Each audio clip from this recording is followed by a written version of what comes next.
Hi guys, this is Neil. So Time magazine publishes a bunch of lists, most influential and person of the year. They got their most influential list for 2019 out, and I don't know, a bunch of people on here, some actresses, some models, some people I have not heard of. I don't know, very serious looking people. Dwayne Johnson on here, The Rock. Yes, Ariana Grande, Joanna and Chip Gaines, I like them. That guy Rami Malek, who played Freddie Mercury, interesting. Nancy Pelosi is on. Robert Mueller, of course. Taylor Swift, not sure what she's doing there. Michelle Obama in the same section as Taylor Swift. I don't know.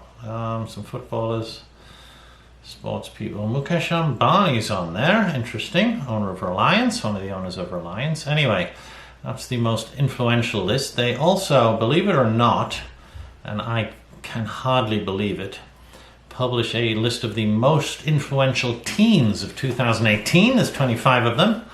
And they're teenagers. We've got a 13-year-old doing some social awareness stuff. We've got a very clever math guy here, some actors, the Stranger Things actress, I don't know, some people with tattoos, unusual hairstyles, a boy band of some sort, they look Korean.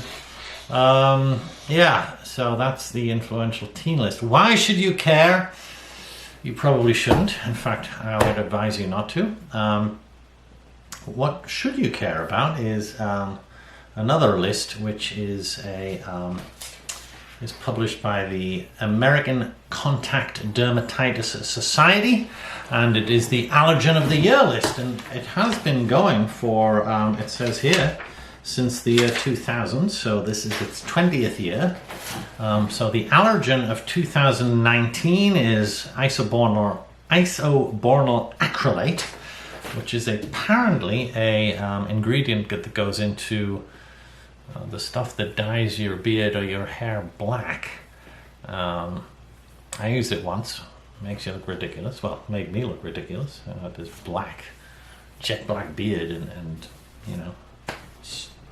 grey hair. It looked silly. I thought it looked cool actually for a while, until I saw a photograph of myself. Anyway, this list is published yearly, as I mentioned, by the American Contact Dermatitis Society. You Google it, and it's there. Most of the places it's publicized are not vehicles which a normal person, as in someone who's not in the scientific field, would read. For example, it's published in Dermatology magazine. It's published in Dermatitis magazine. If you subscribe to both, you'll see it twice. And a number of other very esoteric and academic sounding journals. We did see a story in Philly.com, Philadelphia Inquirer website, which I don't know if you consider the people in Philadelphia normal people, but certainly they read it. I read it when I lived in Philly. And there's a whole article here on the Allergen of the Year 2019 and a lady who is allergic to hair dye, and the fact that this list comes out once a year. Why should you care about this list? Let me tell you why you should care about this list. Because there's some interesting things on it. You may not care about isobornyl acrylate. I certainly didn't and still don't. Propylene glycol, you may care about. That won the dubious accolade of Allergen of the Year in 2018.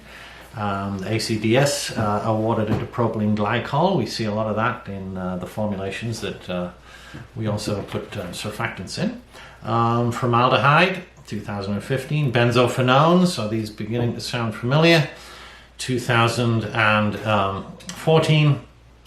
Neomycin antibiotic, 2010. These are all allergens.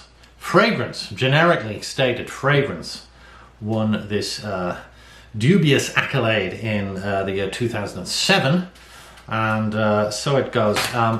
For surfactant manufacturers in particular, I think you'll be very interested to know, if you didn't already, that in 2004 The winner of the Allergen of the Year award was none other than cocamidopropyl betaine. And more recently in 2017, the winner of the Allergen of the Year, alkyl glucosides. And this did attract a little bit of attention. A very academic article again in Dermatologist magazine. I'd urge you to read that. And a few more popular sounding journals here in the sort of the what would I say, what do you call it, the abstract in the Dermatologist magazine talks about the hidden allergen in sunscreen as being alkyl glucosides. So I mean, this is important, and you should care about it for obvious reasons. The fact that the list exists, the fact that it's published, the fact that it does occasionally make it into the popular press, and the fact that some in our industry, users and manufacturers of surfactants, are beginning to understand and take notice and build on what's published in this list.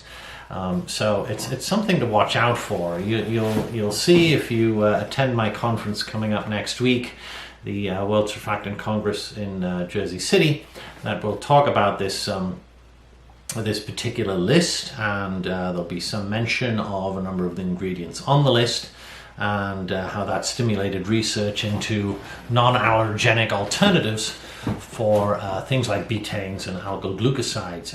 These lists are a two-edged sword then. Clearly they can stimulate research, right, which is good, I suppose, and stimulate folks to look at less allergenic or non-allergenic alternatives.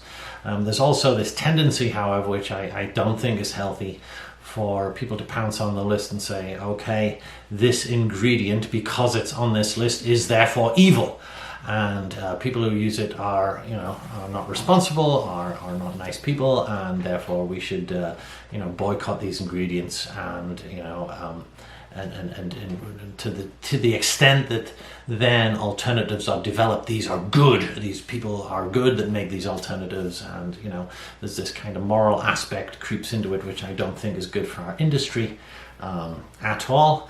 And ultimately does not reflect well on the folks that are pushing their particular angle. For example, are peanuts evil? Are the people who make peanuts bad? There's a lot of really strong allergies from peanuts. A friend of mine ended up in hospital because of a stray peanut on a salad. It's not funny. We don't tend to view that in moral terms, and neither, I think, should we start viewing these things in moral terms. Having said all that, pay attention to this sort of thing. As I said, right now, its coverage of the Allergen of the Year has been largely confined to academic literature and treated in a very academic manner. But as we saw this year, every now and again, it'll poke its head up in the popular press, and then I think it can cause a flurry in the marketplace. So just something to look out for. By all means, continue to read Time magazine, and continue to worry that your teenager hasn't made it into the list of most influential teens. I know I do.